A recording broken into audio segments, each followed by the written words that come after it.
Pay this 500 fine or I'm calling the cops, my HOA Karen screamed over Grass Height. She actually did it. Called 911 on my wife for financial fraud. When Officer Ramirez arrived, he looked at my wife and his whole face changed. Ma'am, you look very familiar. My wife smiled. I don't think we've met, but something in her voice made the officer step back. Then Karen started screaming like she'd seen a ghost. It's you. You ruined my life. I'm standing there like, what the hell is happening? My quiet wife who bakes cookies somehow knows this crazy woman. Stay tuned because this neighborhood drama is about to blow your mind completely. So, picture this. I'm Ethan Hayes, 45 years old, running my auto repair shop in the peaceful suburb of Oakwood Estates, Texas. It all started 18 months ago when Sophia and I moved into this beautiful neighborhood. Sophia works as a legal consultant from home, doing remote legal advisory work, she always said, and she's the most patient, calm person you've ever met.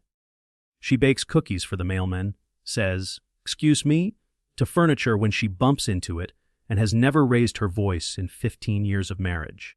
Life was absolutely perfect until Karen Mitchell got elected as HOA president 8 months ago.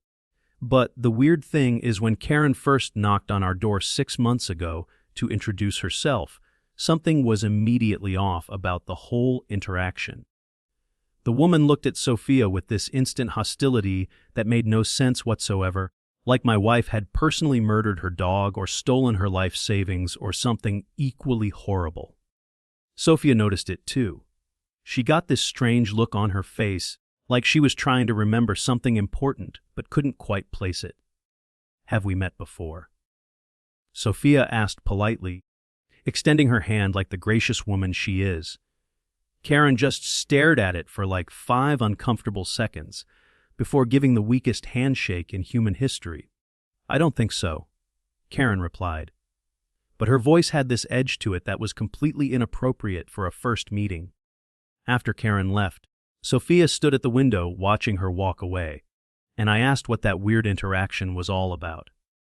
I don't know, she said, shaking her head slowly like she was trying to solve some impossible puzzle.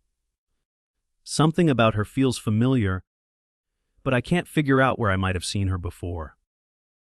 Maybe at a coffee shop or grocery store, but I could tell it was bothering her more than she was letting on.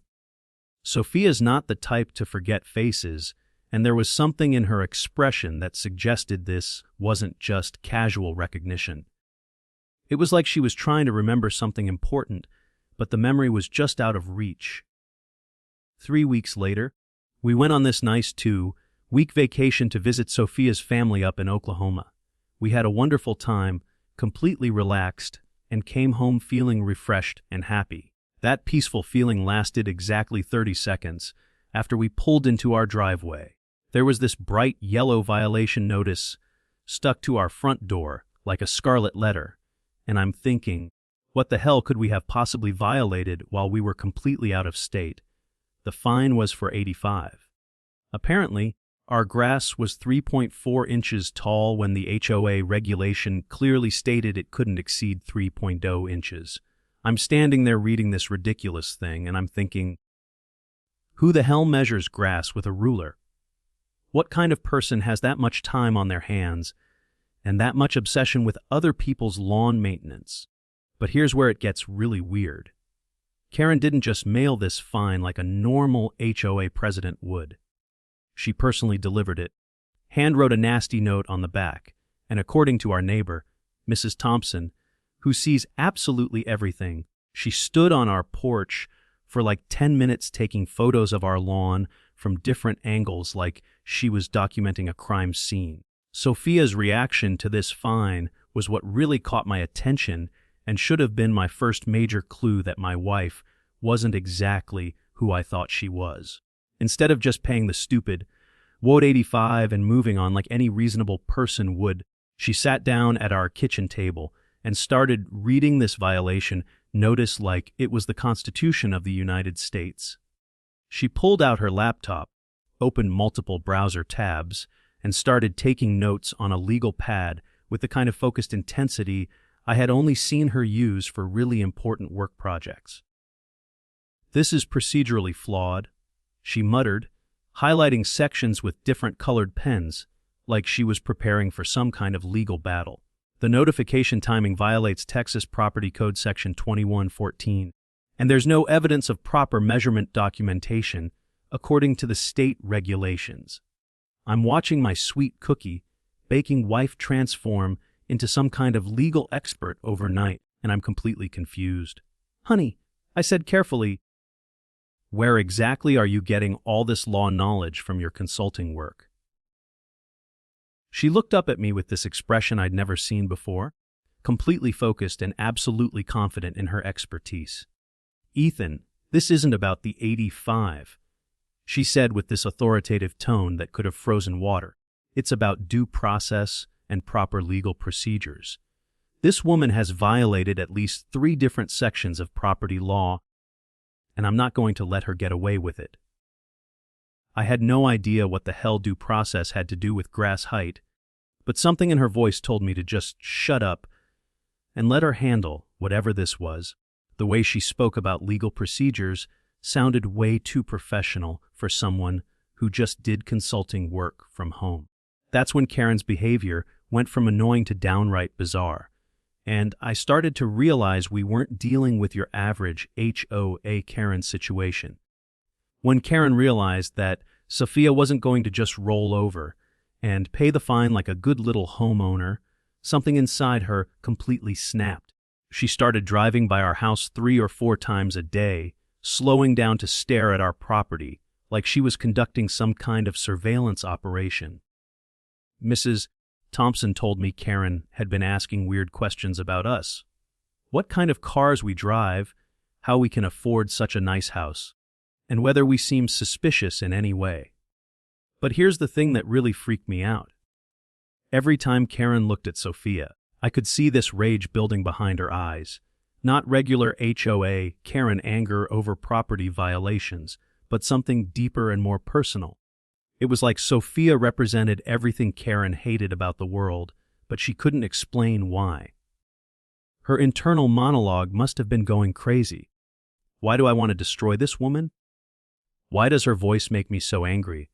Why do I feel like I know her from somewhere terrible? And Sophia? She was being way too patient with this lunatic. Most people would have told Karen to shove her grass ruler where the sun doesn't shine. But Sophia maintained this professional, almost judicial calm that honestly started to creep me out a little. The whole neighborhood was beginning to notice the tension. During our evening walks, people would whisper and point. Some folks sided with Karen initially. After all, rules are rules, right? But others, like the Jenkins family and old Mr. Patel, thought Karen was taking this way too far for a first-time violation when we'd been out of town. Karen's escalation decision was what really convinced me that something seriously weird was happening. She decided she needed to teach this woman who's in charge around here. Even though she couldn't explain why she felt such a personal need to defeat Sophia specifically, it wasn't about HOA rules anymore. It was about winning some kind of psychological war that only existed in Karen's head. 3 days after the fine arrived, I found Sophia in her home office late at night, surrounded by legal documents and case files that definitely weren't the consulting work she usually did. When I asked what she was working on, she quickly closed the laptop and said she was just researching HOA regulations. But I caught a glimpse of one document before she could hide it.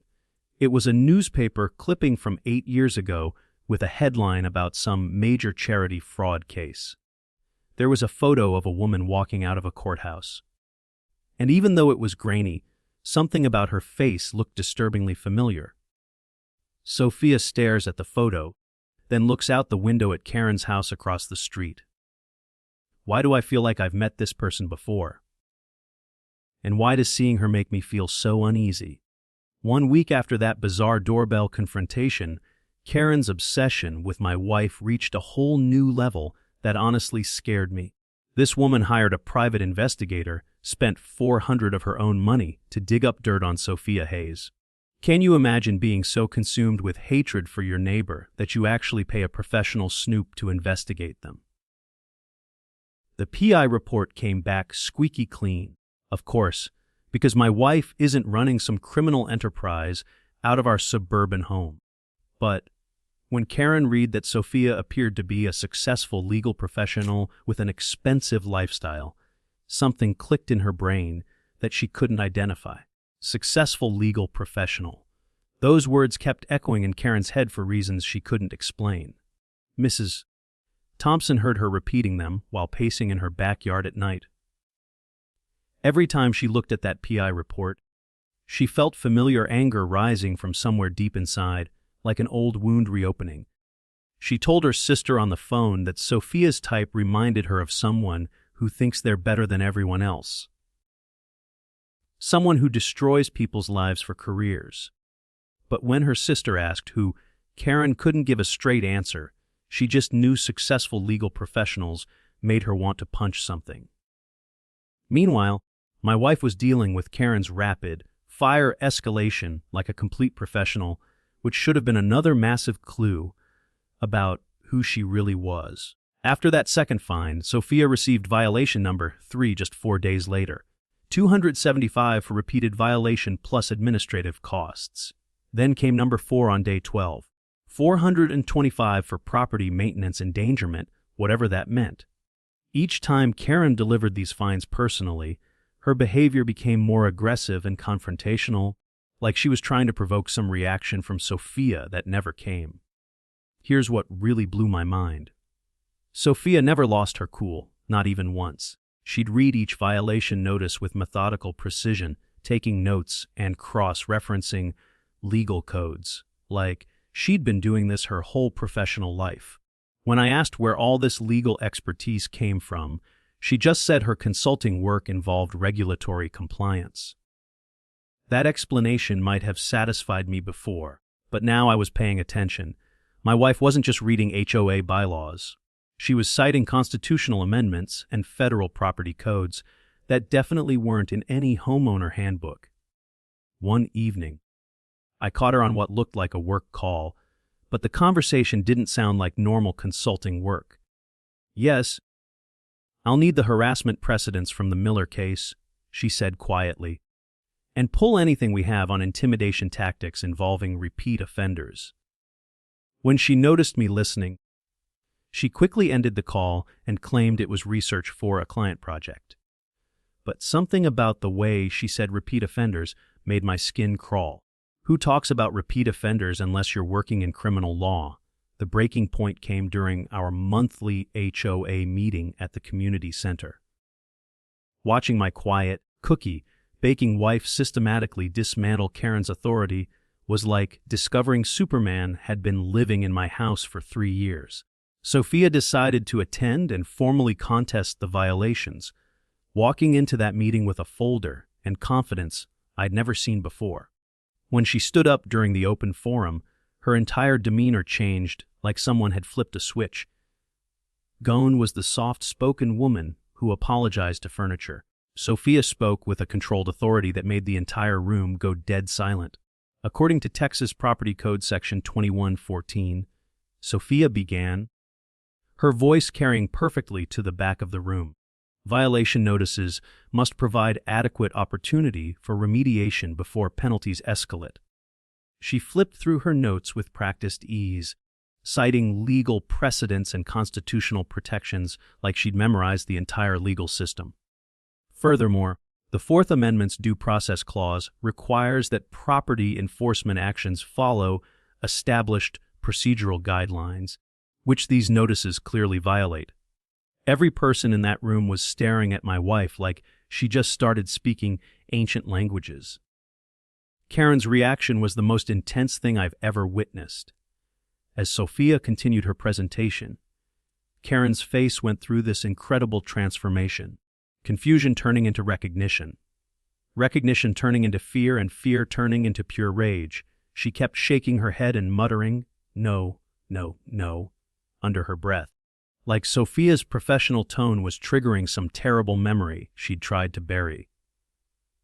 When Sophia mentioned that she'd seen similar cases in federal court proceedings, Karen actually gasped out loud and gripped the table so hard, I thought she might break her fingers. After the meeting, I watched Karen sit in her car in the parking lot for 20 minutes, just staring at our house through her windshield. Mrs. Thompson said she looked like she was having some kind of breakdown, talking to herself, checking her phone obsessively, and at one point actually screaming inside her car with all the windows rolled up. That night, Karen called her sister again, and this time Mrs. Thompson heard the entire conversation because Karen was pacing in her backyard like a caged animal. That voice, Karen kept saying into her phone, her voice carrying across the quiet neighborhood. That authoritative voice when she talks about legal procedures. I know that voice from somewhere terrible, somewhere that ruined my life. She kept repeating phrases like federal court proceedings and professional capacity like they were curse words. Mrs. Thompson said Karen sounded like someone who just realized their worst enemy had been living next door for months. The weird part was how specific Karen's panic seemed to be. Not just about lawyers in general, but about prosecutors who destroy innocent people's lives. The next day, Karen's paranoia went into complete overdrive. Her behavior became so erratic that even her supporters started questioning whether she was mentally stable. She started following Sophia's daily routine like a private detective, noting what time she left the house, what time she came back, who she talked to, and what expensive items she bought. She convinced herself that Sophia was running some elaborate con game, because how else could a simple legal consultant afford designer clothes, a luxury car, and such a beautiful house? Karen began spreading rumors that Sophia might be involved in money laundering or tax evasion.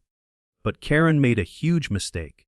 She didn't realize that her increasingly unhinged behavior was making everyone else suspicious of her, not Sophia. The Jenkins family started avoiding Karen completely after she cornered Mr. Jenkins at his mailbox, demanding to know if he'd noticed any suspicious activities at our house. Old Mr. Patel told me Karen had asked him to keep a detailed log of our visitors, which creeped him out completely. Even neighbors who initially supported Karen's grass crusade were starting to think she'd lost her mind. Sophia, meanwhile, was conducting her own quiet investigation into Karen's background. I'd catch her on her laptop late at night, supposedly working on client projects, but the website she was browsing looked more like legal databases and criminal record searches. One evening, I saw her studying that same newspaper clipping from before, the courthouse photo with the woman who looked like Karen. This time, she was comparing it to a recent photo of Karen from the HOA directory, holding them side by side like she was solving an 8-year-old puzzle. Ethan, Sophia said one night as we were getting ready for bed, "Do you think people can change their appearance enough that you wouldn't recognize them after several years, especially in a completely different context?" It was such a random question that I stopped brushing my teeth. I mean, sure, people change, but why are you asking? She was quiet for a long moment, then said something that gave me chills. I keep having this feeling that I've dealt with someone exactly like Karen before, someone with the same anger patterns, but I can't remember the specific context. The final straw came when Sophia received a violation notice number 5, and $500 for legal action preparation fee, which wasn't even real. Karen's handwritten note was barely legible. Final warning: pay within 24 hours or face police investigation for suspected financial fraud. That night, I heard Sophia on the phone with someone who definitely wasn't a consulting client. "Yes, I'll need you to pull the harassment files and review intimidation patterns," she said quietly. "And run a background check on Karen Mitchell. I have a feeling that's not her real name." Karen stood in her driveway at midnight, staring at our house with this expression of pure hatred mixed with what looked almost like fear. Something told me that whatever was about to happen next would change everything, and I had no idea just how right I was. 3 weeks after this whole nightmare began, Karen Mitchell finally lost what was left of her sanity and made the call that would expose everything. I'm talking about the moment when our suburban drama turned into a federal case. Literally, it was Tuesday morning, and I was in my garage working on Mrs. Henderson's transmission when I heard Karen screaming into her phone loud enough for half the neighborhood to hear. 911. I need police immediately to investigate fraudulent activity by my neighbor. She yelled, pacing around her front yard like a woman possessed. I dropped my wrench and crept closer to the garage door.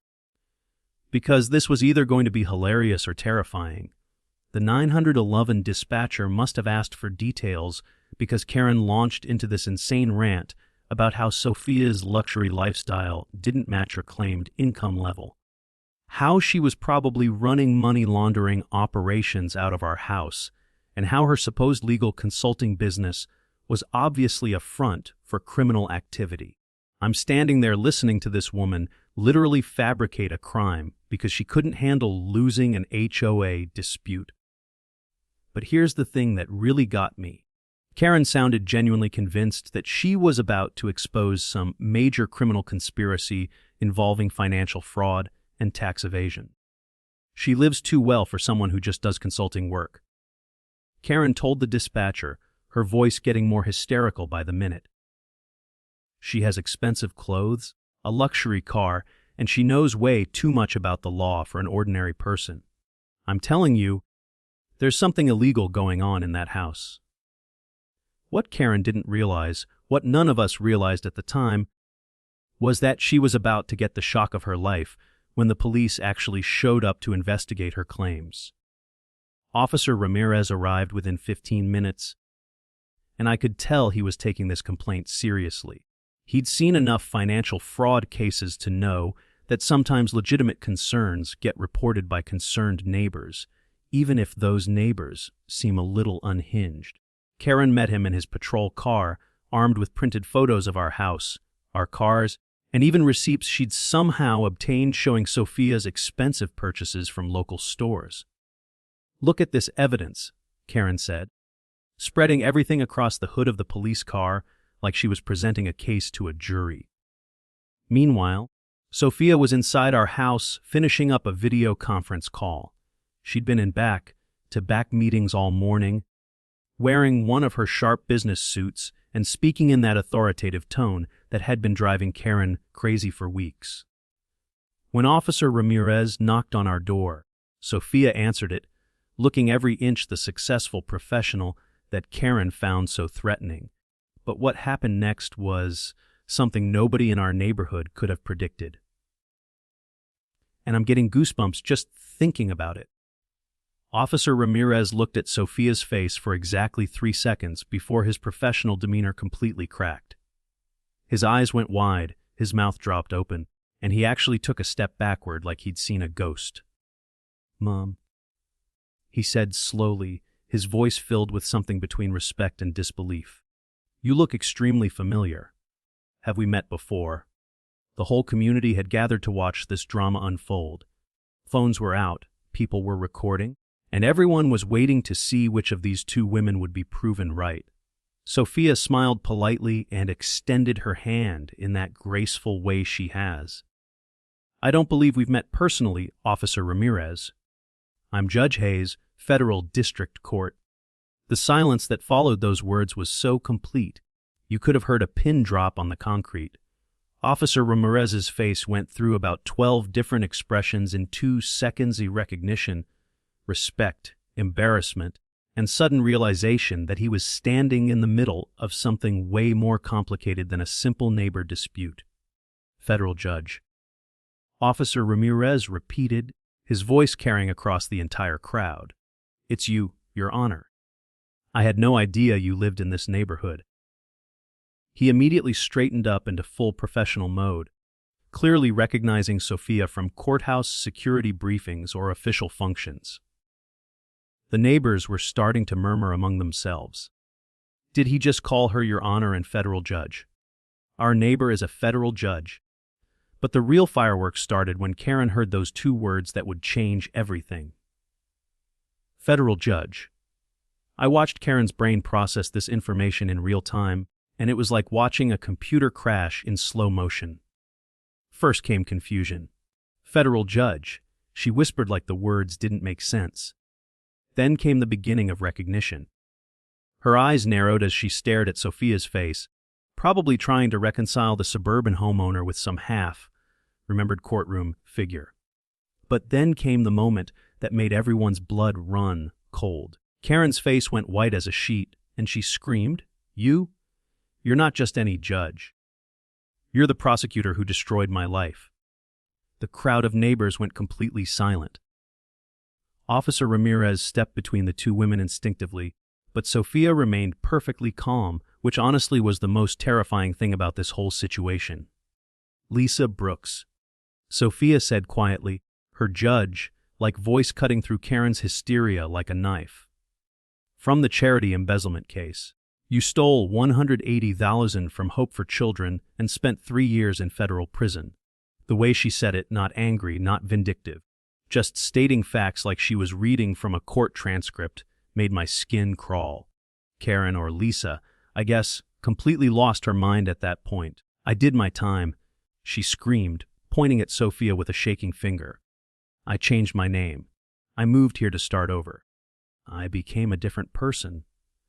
But Sophia just looked at her with this expression of professional disappointment, like she was watching a defendant make all the wrong choices again.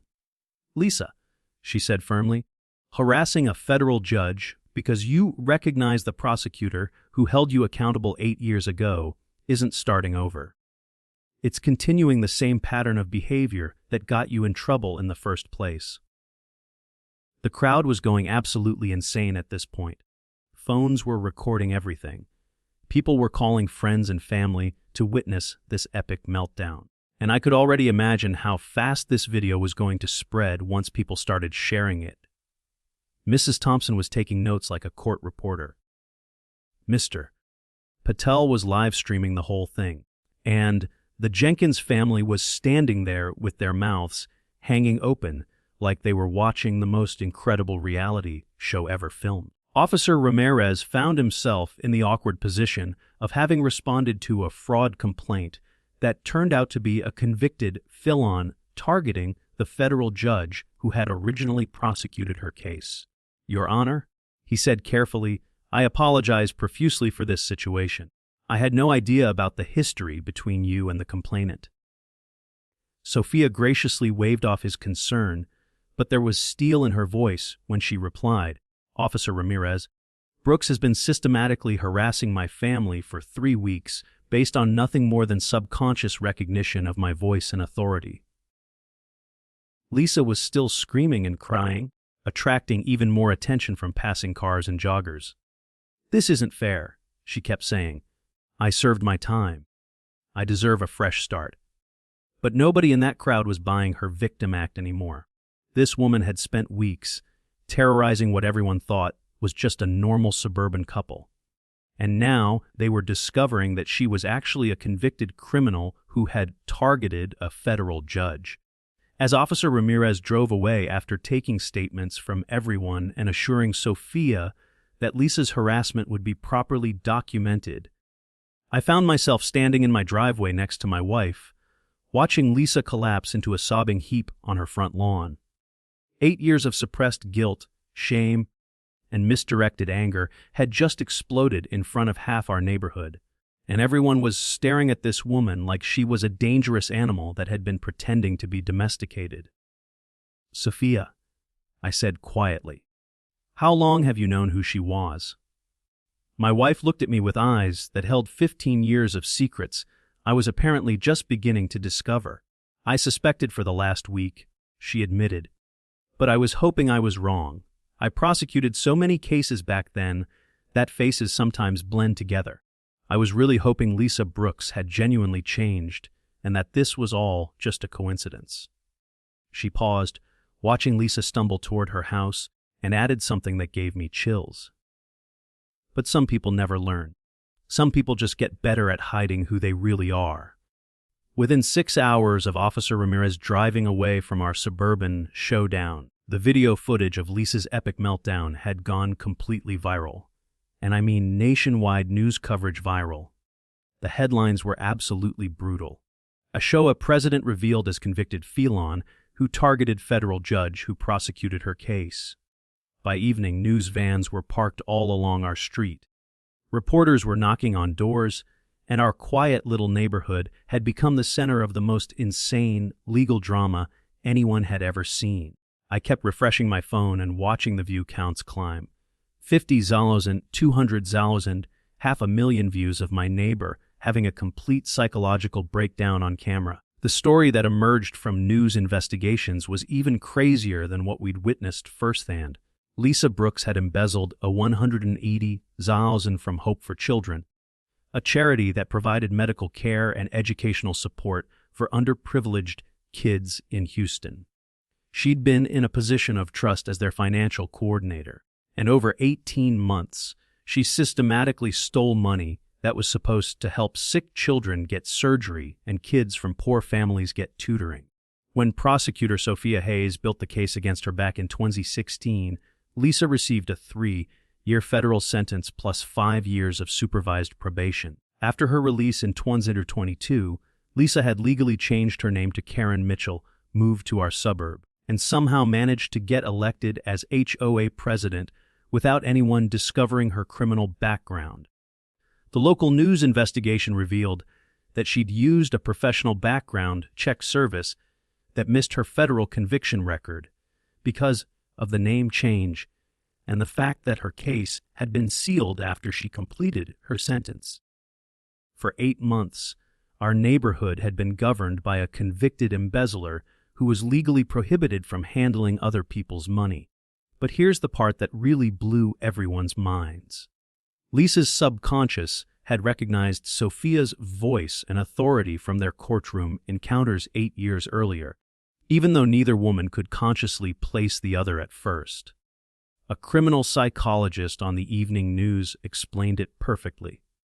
Brooks's brain associated Hayes with the authority figure who held her accountable for her crimes. The harassment wasn't really about grass height or HOA violations. It was an unconscious attempt to regain power over the symbol of justice that she blamed for her downfall. Sophia handled the media attention with the same professional grace she'd shown throughout this entire nightmare. Her official statement was brief but powerful. "I hope this situation demonstrates that true rehabilitation requires accepting responsibility for one's actions, not finding new ways to blame others." Ms. Brooks had the opportunity to rebuild her life positively, but instead chose to channel old resentments into harassment of my family. When reporters asked if she'd recognized Lisa immediately, Sophia was honest. "I prosecuted hundreds of cases as an assistant district attorney. Ms. Brooks's case was significant because of the children who were harmed.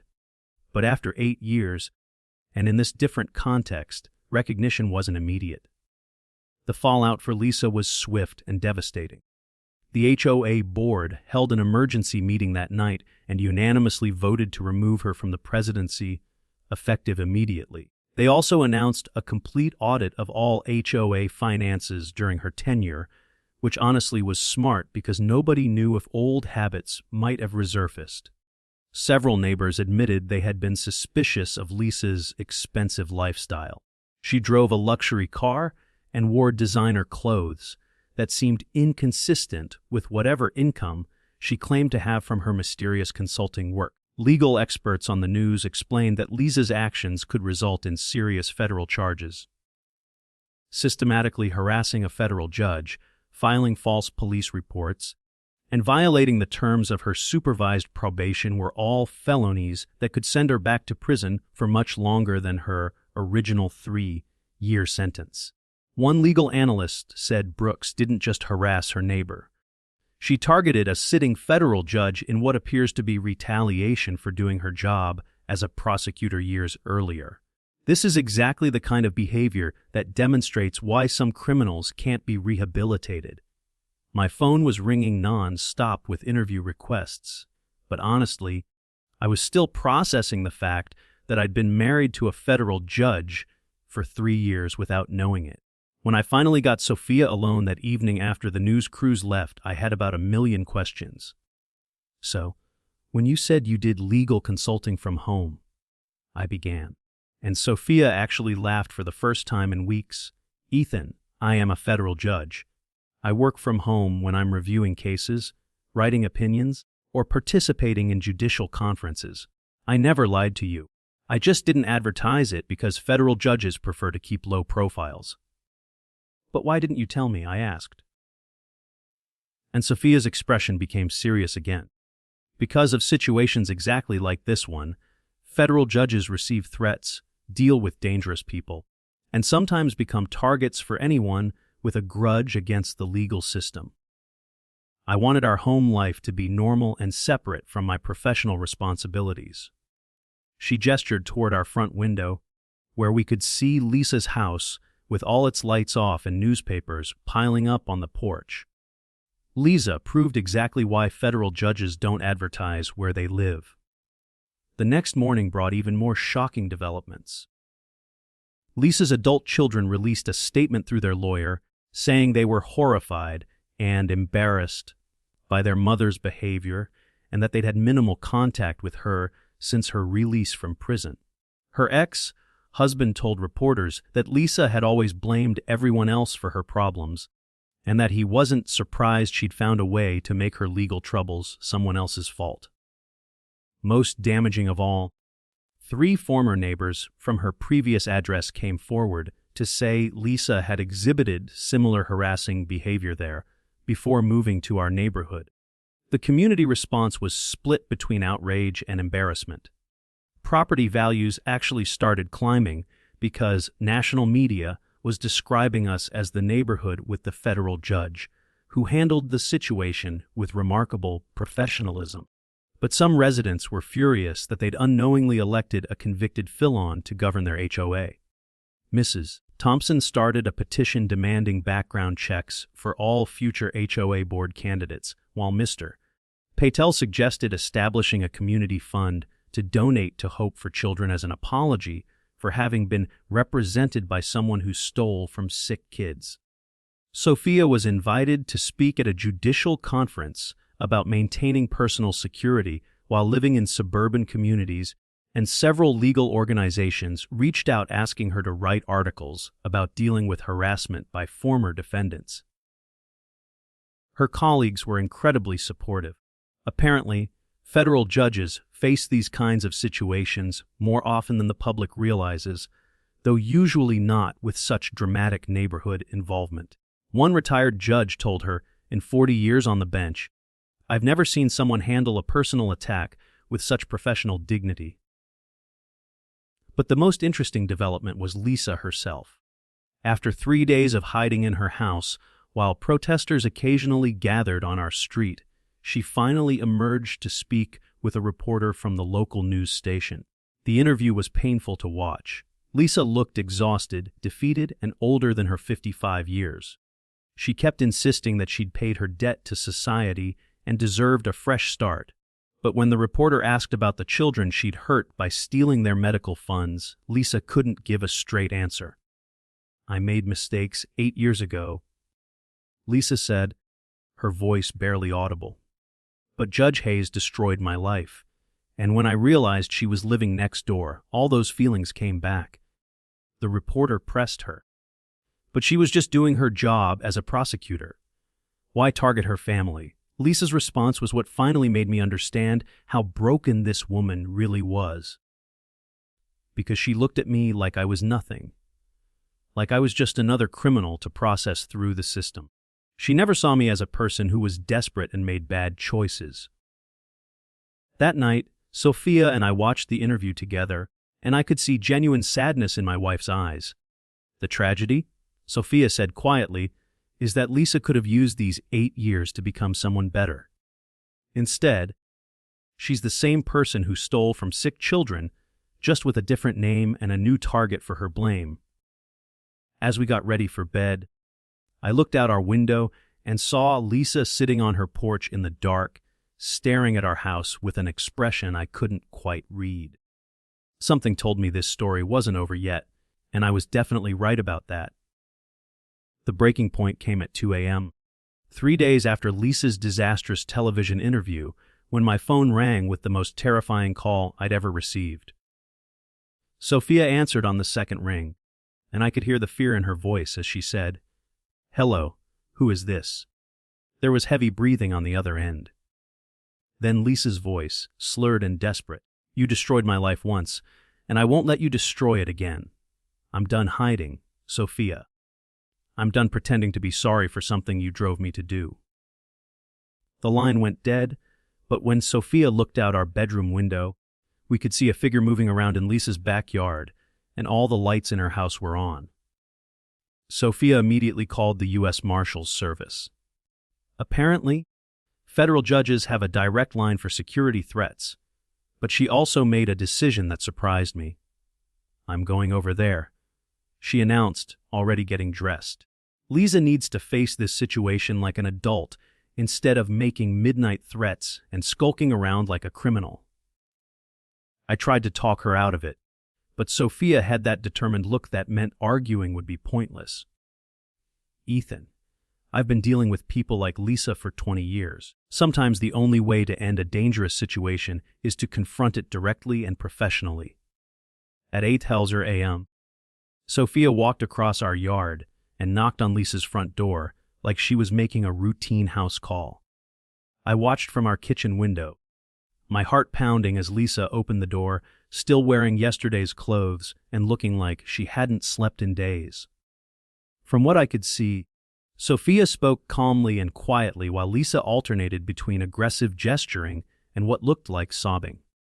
After about 10 minutes, Lisa stepped back and let Sophia into her house, which honestly terrified me more than if she'd slammed the door. What happened during that conversation changed everything, and Sophia told me the details that evening after the U.S. Marshals had interviewed both women and determined there was no immediate threat. Lisa had been drinking since the news interview, wallowing in self-pity and rage, convinced that Sophia's mere presence in the neighborhood was some kind of cosmic conspiracy designed to torture her. She kept saying that seeing me every day was like having her worst nightmare living next door. Sophia explained. She couldn't understand that I never thought about her case after it was closed, and that moving to this neighborhood was completely random. Lisa's version of events was so distorted that it was almost sad. In her mind, she'd been a desperate single mother who made one mistake to pay for her daughter's medical bills. And prosecutor Sophia Hayes had railroaded her into prison to advance her own career. She told me I'd ruined her family, cost her her marriage, and destroyed her relationship with her children, Sophia said, shaking her head in amazement.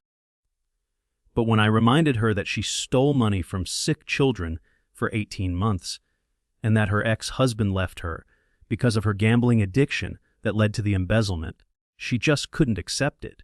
The most chilling part of their conversation was when Lisa revealed the depth of her 8-year obsession. She'd been following Sophia's career from prison, reading about her appointment to the federal bench, even researching which neighborhood Sophia had moved to after she became a judge. She didn't end up in our HOA by accident. Sophia told me, her voice grim.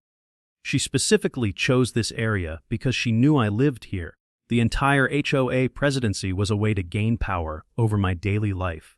I felt sick realizing that Lisa had been planning this confrontation for months, maybe years. But Sophia had come prepared with more than just moral authority. She'd brought documentation of every harassment incident, copies of all the escalating fines, and a business card for a rehabilitation program that helped ex-offenders find legitimate employment. I gave Lisa a choice, Sophia explained. She could continue down this path of blame and harassment, which would definitely result in federal charges and more prison time, or she could accept help to genuinely rebuild her life without the anger and resentment that's been consuming her. The rehabilitation program was run by a nonprofit that Sophia had worked with during her prosecutor days, and they had a job opening for someone with financial experience to help other ex-convicts manage their money legally. The position paid the $30,000 a year. Not much, but honest work with the possibility of advancement based on performance and attitude. The catch was that Lisa would have to complete a full restitution program, paying back the Hope for Children charity over 5 years, and perform 1,000 hours of community service with the same children's programs she'd stolen from. What did she say? I asked, genuinely curious whether Lisa was capable of accepting responsibility after all these years. Sophia was quiet for a long moment, then replied. She said she needed time to think about it, but she also said something that gave me hope. She admitted that she'd been angrier at me than at herself, and that maybe that wasn't fair. It wasn't a complete admission of guilt, but it was the first time Lisa had acknowledged that her choices, not Sophia's prosecution, had destroyed her life. The community was watching all of this drama unfold with the intensity of people witnessing a real-life soap opera. Property values had stabilized now that the media attention was portraying our neighborhood as a place where justice prevails and problems get resolved. But everyone was still talking about the Lisa situation constantly. Mrs. Thompson had started a neighborhood watch program specifically to monitor Lisa's house, while Mr. Patel had organized a fundraising drive for Hope for Children that raised $12,000 in its first week. The final decision came the next evening when Lisa appeared at our door carrying a sealed envelope and looking more sober and clear-eyed than I'd seen her in weeks. Sophia invited her in, and for 20 minutes they sat at our kitchen table having what looked like the first honest conversation they'd ever had. Lisa was crying. Not the hysterical breakdown crying from her public meltdown, but the quiet tears of someone finally facing the truth about their choices. When Lisa left, Sophia opened the envelope and showed me what was inside. A handwritten letter accepting the rehabilitation program, agreeing to the restitution schedule, and most importantly, a formal apology to the children and families she'd hurt by stealing from their charity. She also wrote something for you, Sophia said, handing me a separate note. Lisa's message was simple. I'm sorry your family got caught up in my anger at myself. Your wife is a good person who was just doing her job. I hope someday I can be half as professional as she's been during this whole mess. That night, as we watched Lisa packing boxes through her living room window, I finally asked Sophia the question that had been bothering me since this whole thing started. Do you think she can really change? Sophia considered for a moment, then gave me the most judge-like answer. Lisa Brooks has been given more second chances than most people get in a lifetime. Whether she uses this one to become better or just finds new ways to blame other people for her problems will determine who she really is. As Lisa's moving truck pulled away the next morning, I realized that our suburban nightmare had turned into something much more complex. A story about justice, redemption, and whether people can truly change when they finally stop running from the consequences of their choices. 6 months after Lisa Brooks disappeared from our neighborhood in the middle of the night, Sophia received an unexpected phone call that would put the final period on our suburban drama story. It was Lisa calling from Dallas, where she'd been working at the rehabilitation center Sophia had recommended, and she had news that honestly shocked both of us. Judge Hayes, Lisa said, her voice clearer and more confident than I'd ever heard it. I wanted you to know that I've been promoted to program coordinator. They're letting me help design financial literacy classes for other women who've made the same mistakes I did. The transformation was remarkable. According to the rehabilitation center director, who called Sophia separately to provide an update, Lisa had thrown herself into the program with genuine dedication, completing her required counseling sessions, attending every financial responsibility workshop, and volunteering for extra community service hours beyond her court-mandated requirement.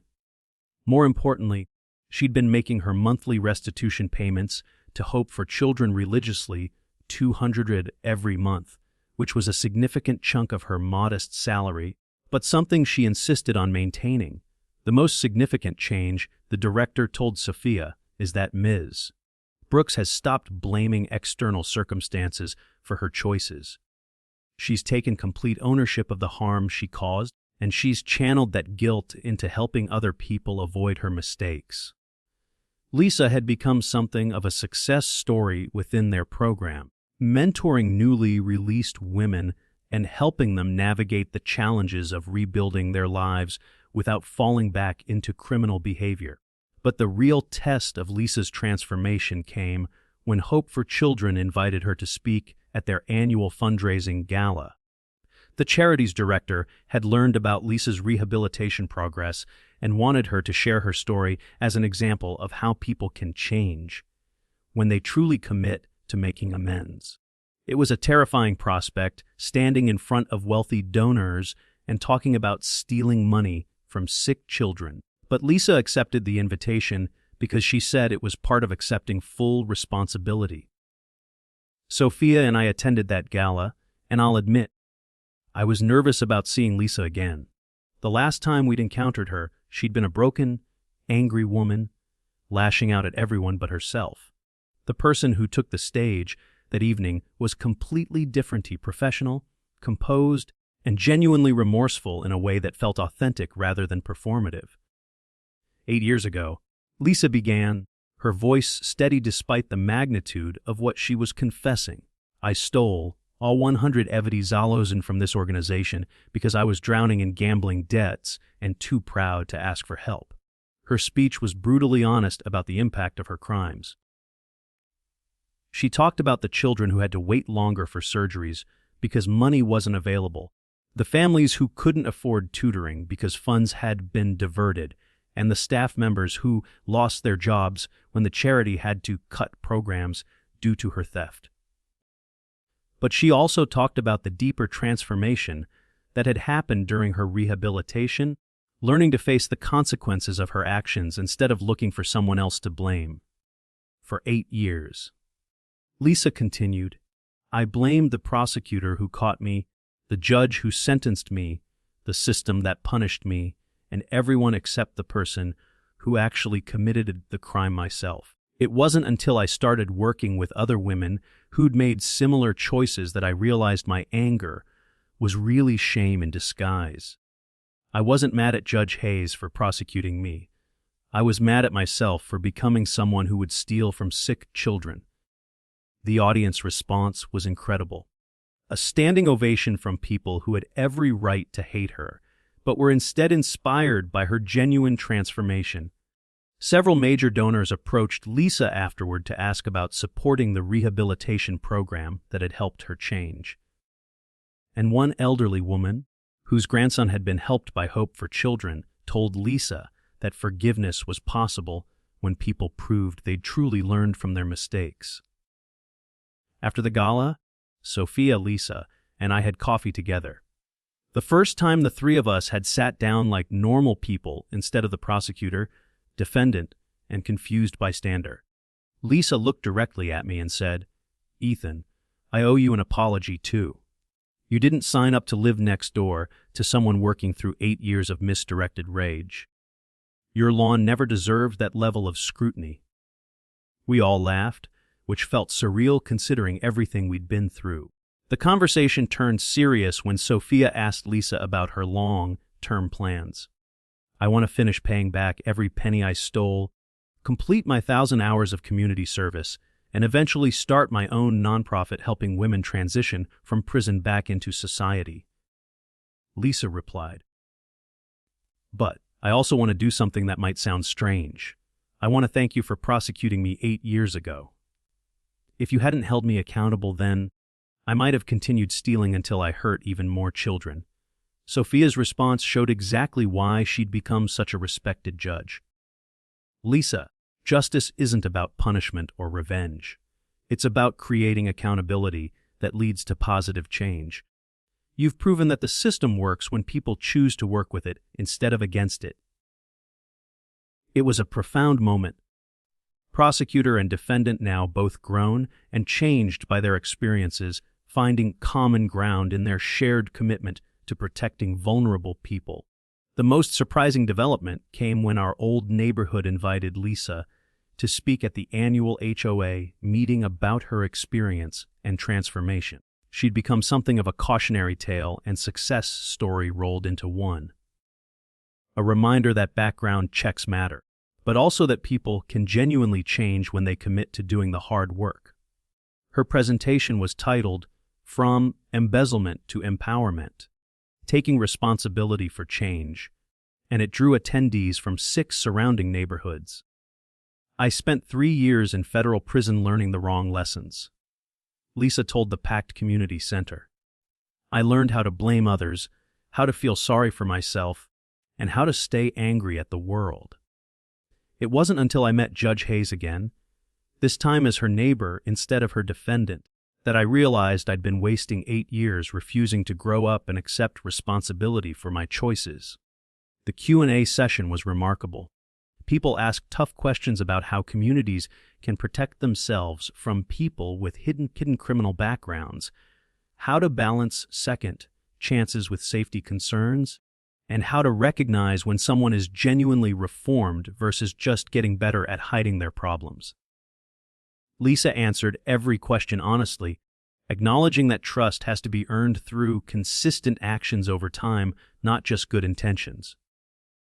As we drove home that night, Sophia reflected on how our suburban nightmare had turned into something unexpectedly positive.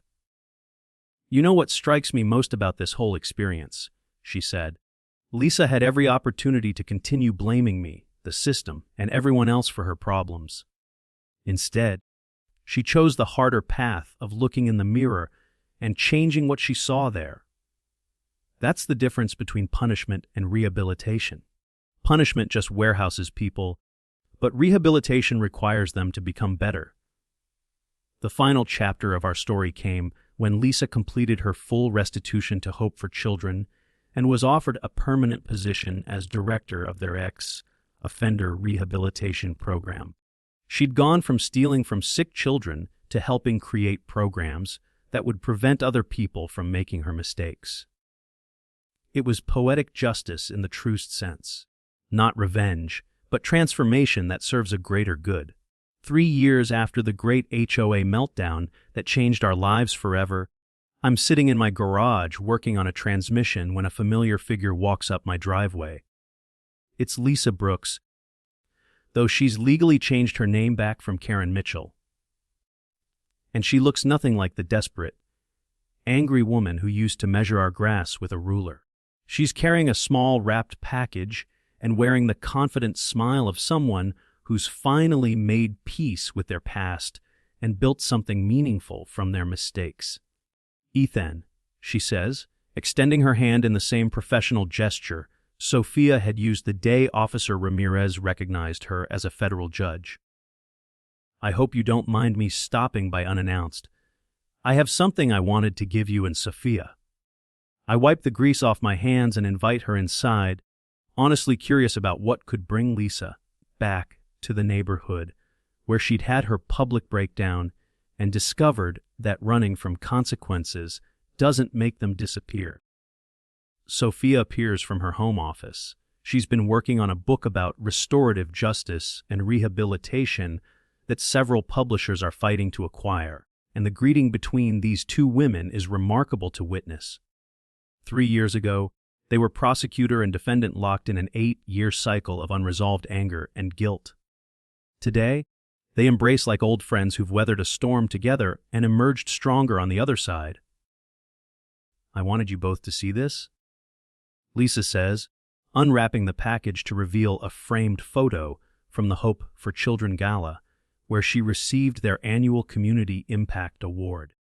It's a picture of Lisa standing with a group of former offenders who'd gone through her rehabilitation program, all of them now employed and contributing positively to society.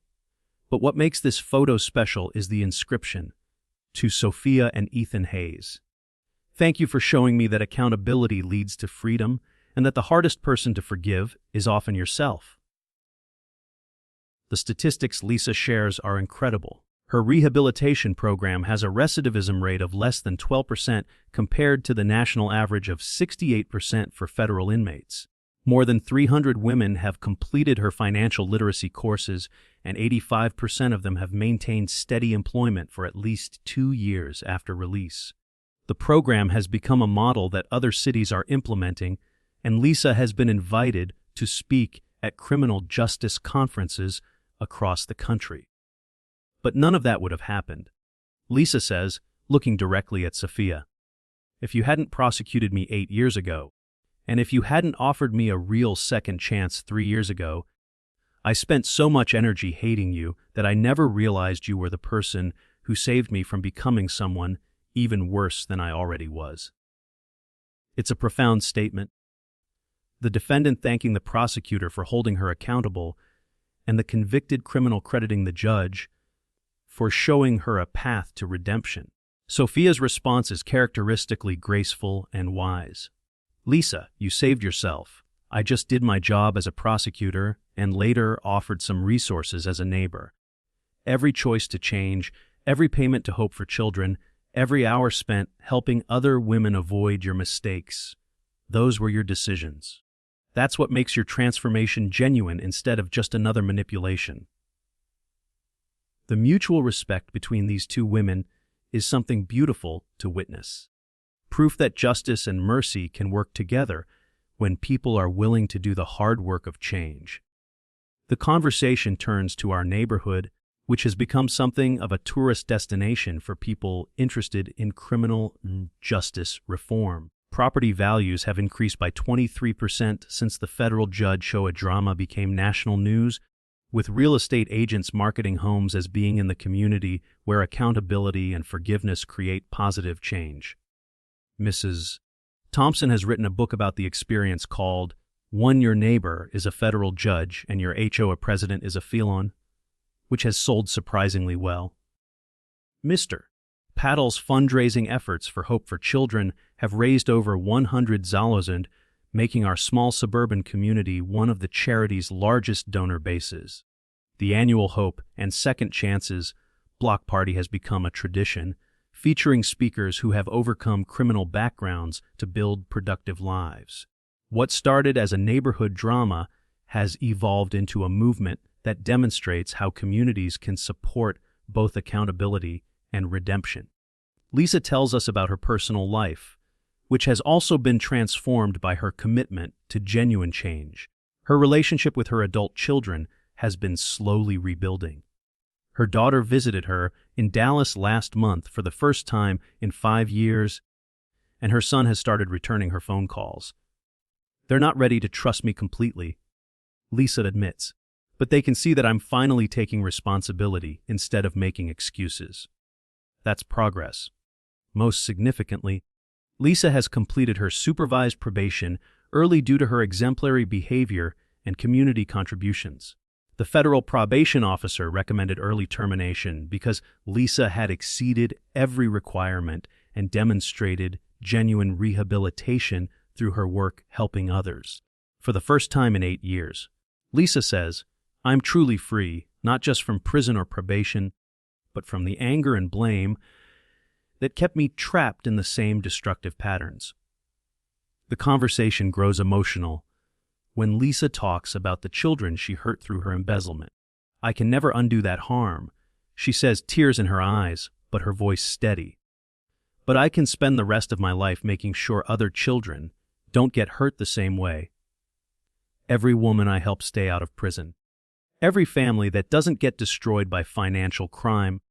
That's my real restitution to those kids I hurt. It's clear that Lisa has found her life's purpose in preventing others from making her mistakes. As Lisa prepares to leave, she turns to both of us with a final thought that perfectly captures the journey we've all been on together. You know what I've learned? The opposite of justice isn't mercy. It's the refusal to accept accountability. Real mercy only works when people are willing to face the truth about their actions and commit to changing. Sophia, you gave me justice 8 years ago when you prosecuted me, and you gave me mercy 3 years ago when you offered me a path forward. I needed both to become the person I am today. Sophia walks Lisa to her car, and I watch through the kitchen window as these two remarkable women say goodbye. They've been through prosecutor and defendant, neighbor and harasser, judge and reformed criminal, and finally reached a place of mutual respect and shared purpose. It strikes me that this is what the justice system is supposed to accomplish. Not just punishment, but transformation that makes communities safer and gives everyone involved a chance to become better than they were. That evening, as Sophia and I reflect on Lisa's visit, I'm amazed by how a story that began with someone measuring our grass with a ruler ended with a convicted felon becoming an award-winning advocate for criminal justice reform. Do you think her change is permanent? I ask, genuinely curious about Sophia's professional opinion. My wife considers the question carefully before answering. Recovery is a daily choice, not a destination, but Lisa has built a life that gives her purpose beyond herself, and she's surrounded by people who hold her accountable, while supporting her growth. Those are the conditions where lasting change becomes possible. As I turn off the lights and head to bed, I look out our front window at the house where Lisa used to live, now occupied by a lovely young family with kids who play in the yard, where she once stood screaming about federal judges and embezzlement cases. It's a perfect metaphor for how this whole experience ended. Old anger replaced by new hope, dysfunction transformed into growth, and a community that learns sometimes the most unexpected neighbors can teach us the most important lessons about justice, forgiveness, and the possibility of redemption when people finally choose to change. And that's how a simple HOA grass violation turned into the most insane neighborhood drama you've ever heard. If this story blew your mind like it did mine, smash that like button right now. This is Echo Stories, and I'll see you in the next video where we dive into another unbelievable real life story that proves truth really is stranger than fiction. Until next time.